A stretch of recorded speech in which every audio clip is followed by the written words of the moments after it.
Hello, હું છું દીપાલી. મની9ના સાપ્તાહિક શો કંપની નામામાં તમારું સ્વાગત છે. કંપની નામામાં તમને મળશે આખા સપ્તાહના કોર્પોરેટ અને સ્ટાર્ટઅપ જગતના મહત્વના સમાચારો. તો આવો શરૂઆત કરીએ પહેલી ખબરથી. ભારતના બીજા સૌથી અમીર શખ્સ અને અદાણી ગ્રુપના ચેરમેન ગૌતમ અદાણીની નેટવર્થમાં ગુરુવારે મોટો ઉછાળો આવ્યો. બ્લુમબર્ગ બિલિયોનર્સ ઇન્ડેક્સ અનુસાર ગૌતમ અદાણીની સંપત્તિ એક જ દિવસમાં $1.80 બિલિયન એટલે કે અંદાજે 15,000 કરોડ રૂપિયા વધી ગઈ છે. જેના પગલે ગૌતમ અદાણીની નેટવર્થ વધીને $99 અબજ પર પહોંચી ગઈ છે. હવે અદાણી દુનિયાના 14માં સૌથી ધનિક વ્યક્તિ બની ગયા છે. આ વર્ષે અદાણીની સંપત્તિમાં કુલ $14.7 અબજ વધારો થયો છે. દુનિયાના સૌથી અમીર લોકોના લિસ્ટમાં 13મા નંબરે માઇકલ ડેલ છે. બીજી તરફ મુકેશ અંબાણીની નેટવર્થ $402 મિલિયન ઘટીને $113 અબજ પર આવી ગઈ છે.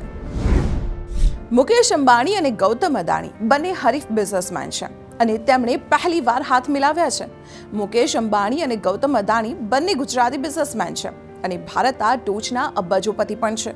બંને વચ્ચે પહેલીવાર ભાગીદારી થઈ છે. મુકેશ અંબાણી અને રિલાયન્સ ઇન્ડસ્ટ્રીઝે ગૌતમ અદાણીના મધ્યપ્રદેશના પાવર પ્રોજેક્ટમાં 26% હિસ્સો ખરીદ્યો છે અને પ્લાન્ટની 500 મેગાવોટ વીજળીનો કેપ્ટિવ ઉપયોગ કરવા માટે એક કરાર પર હસ્તાક્ષર કર્યા છે. રિલાયન્સ દ્વારા અદાણી પાવર લિમિટેડની સંપૂર્ણ માલિકીની પેટા કંપની મહાન એનર્જી લિમિટેડના 5 કરોડ ઇક્વિટી શેર ખરીદવામાં આવશે, જેની ફેસ વેલ્યુ ₹10 છે અને 500 મેગાવોટ વીજ ઉત્પાદન ક્ષમતાનો કેપ્ટિવ ઉપયોગ કરશે, એમ બંને કંપનીઓએ જણાવ્યું હતું.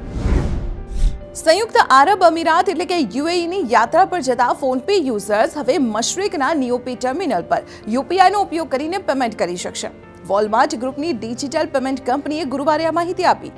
ફોનપે કહ્યું છે કે ટ્રાન્ઝેક્શનને યુપીઆઈ દ્વારા સરળ બનાવાશે. ખાતામાંથી કપાત ભારતીય રૂપિયામાં થશે, જે કરન્સી એક્સચેન્જ રેટ આધારિત હશે. નિયોપે ટર્મિનલ રિટેલ દુકાનો, રેસ્ટોરન્ટની સાથે પર્યટન સ્થળો અને રજાઓ પસાર કરવાના સ્થળોએ ઉપલબ્ધ છે. ફોનપે વધુમાં કહ્યું છે કે ડિજિટલ પેમેન્ટ યાત્રીઓની સુવિધામાં વધારો કરે છે. ઇલેક્ટ્રિક વાહન ખરીદનારાઓ માટે સારા સમાચાર છે. આગામી દિવસોમાં તેમને તેમની કાર ચાર્જ કરવાની ચિંતા નહીં કરવી પડે. ઇન્ડિયન ઓઇલ કોર્પોરેશન એટલે કે IOC દેશભરના 1400 પેટ્રોલ પંપ પર ચાર્જિંગ સ્ટેશન સ્થાપિત કરશે.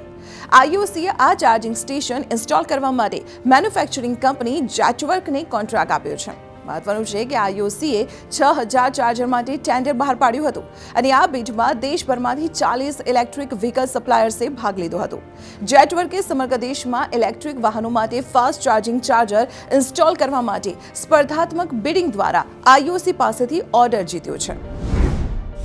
દેશના સૌથી મોટા બિઝનેસ જૂથોમાંના એક ICICI ગ્રુપની કંપની ICICI સિક્યુરિટીઝને શેરધારકો પાસેથી શેરને એક્સચેન્જોમાંથી ડિલિસ્ટ કરવાની પરવાનગી મળી ગઈ છે.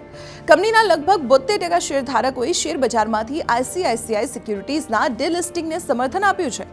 જોકે દરખાસ્તનો વિરોધ કરનારા મોટા ભાગે રિટેલ રોકાણકારો હતા. ICICI સિક્યુરિટીઝ દ્વારા શેરના ડિલિસ્ટિંગ અંગે એક્સચેન્જોને આપવામાં આવેલી માહિતીમાં કહેવામાં આવ્યું છે કે 83.8% સંસ્થાકીય રોકાણકારોએ કંપનીને શેર બજારમાંથી હટાવવાના પ્રસ્તાવને સમર્થન આપ્યું છે, તો 67.8% બિન સંસ્થાકીય રોકાણકારોએ આ દરખાસ્તની વિરુદ્ધમાં મતદાન કર્યું હતું.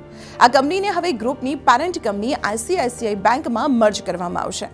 ICICI બેંક સાથેના મર્જરને પગલે ICICI સિક્યુરિટીઝના દરેક 100 શેર માટે ICICI બેંકના 67 શેર ઇસ્યુ કરવામાં આવશે.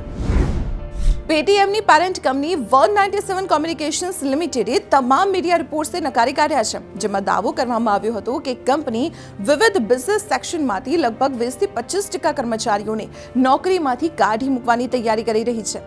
કંપનીએ સ્પષ્ટતા કરી છે કે રિસ્ટ્રક્ચરિંગ અને પરફોર્મન્સ આધારિત એડજસ્ટમેન્ટને ખોટી રીતે છટણી તરીકે ગણવામાં આવી છે. પેટીએમએ કહ્યું છે કે તેના વર્કફોર્સની સ્ટેબિલિટી સાથે સમજૂતી કર્યા વગર ગ્રોથ અને ઓપરેશન એફિશિયન્સી માટે ડિવોટેડ છે. લગભગ એક અઠવાડિયા પહેલા ઘણા મીડિયા અહેવાલોમાં દાવો કરવામાં આવ્યો હતો કે પેટીએમ એન્યુઅલ પરફોર્મન્સ રિવ્યૂ હેઠળ અલગ ડિપાર્ટમેન્ટમાંથી છટણી કરવાની છે. આ ઉપરાંત પેટીએમ AI સંચાલિત ઓટોમેશન એક્સરસાઇઝ પણ કરી રહી છે, જેના કારણે પણ નોકરીઓ જશે, પરંતુ આનું ખંડન કરવામાં આવ્યું છે. તો આ હતું સપ્તાહનું કંપનીનામાં. આવતા સપ્તાહે ફરી મળીશું કોર્પોરેટ અને સ્ટાર્ટઅપ વર્લ્ડના નવા અપડેટ સાથે. અને હા, ગૂગલ પ્લે સ્ટોર પરથી મની9ની એપને ડાઉનલોડ કરવાનું ના ભૂલતા.